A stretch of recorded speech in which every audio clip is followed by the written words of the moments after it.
नमस्कार मित्रों, मैं आपकी दोस्त पूजा, आपकी सिस्टर फिर से हाजिर हूँ आज एक नई स्टोरी के साथ, जिसका टॉपिक रहेगा कर्म और पूजा पाठ का फल हमें किस रूप में और कैसे मिलता है। तो समझने के लिए चलो चलते हैं एक छोटी सी कहानी की ओर। तो एक बार की बात है, एक गांव में दो दोस्त रहते थे, मोहन और सोहन।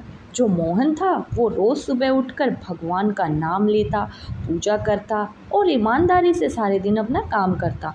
वहीं दूसरी ओर जो सोहन था, वो उसका मित्र, वो उसे बोलता, यार क्या तू सारे दिन पूजा पाठ करता रहता है, सिर्फ पूजा करने से कुछ नहीं होता, ठीक है ना।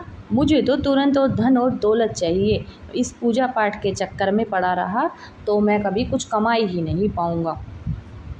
तो उसका मानना था कि धन आना चाहिए, कैसे भी आए, किसी भी तरीके से आए, धन आना चाहिए। वहीं मोहन का कहना था कि नहीं, हमें पूजा पाठ भक्ति करनी चाहिए और ईमानदारी से काम करना चाहिए, बेशक हमारे पास धन थोड़ा आए। तो टाइम बीतता गया, धीरे धीरे टाइम आगे बढ़ता गया। जो मोहन था, मोहन को तुरंत बड़ा धन नहीं मिला, पर उसके घर में सुख शांति, परिवार का प्रेम और लोगों में एक दूसरे के प्रति सम्मान था। वहीं दूसरी ओर सोहन ने छल कपट से पैसा कमाया हुआ था, पर उसके मन में बिल्कुल बेचैनी थी, वो बिल्कुल शांत नहीं रहता था। उसके घर में झगड़े कलेश रहते थे और कोई उस पर विश्वास भी नहीं करता था। तो सोहन बहुत परेशान, तो फिर एक बार अपने मित्र से मिला, मोहन से।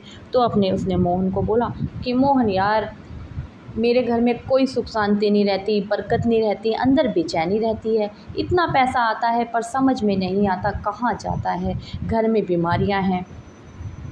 तो मोहन कहता है कि दोस्त, बेशक मेरे घर पैसा कम है, पर लेकिन मेरे घर में सुख शांति, प्यार, प्रेम और एक दूसरे के प्रति सम्मान और सब स्वस्थ भी हैं।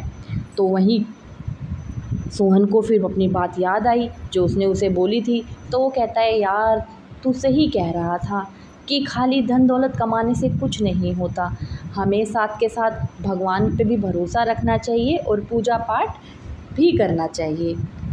तो दोस्तों, आपको मैं बताना चाहूँगी, कर्म और पूजा पाठ का फल हमेशा दो तरह से मिलता है, एक मन के अंदर और दूसरा बाहर के जीवन में। मन के अंदर शांति मिलती है, धैर्य मिलता है, हिम्मत मिलता है। वहीं दूसरी ओर बाहर के जीवन में लोगों का विश्वास, सुख समृद्धि और बुरे समय को सहने की शक्ति मिलती है। तो इसीलिए याद रखिए, सिर्फ धन ही सब कुछ नहीं है, असली धन है शांति और भक्ति का बल।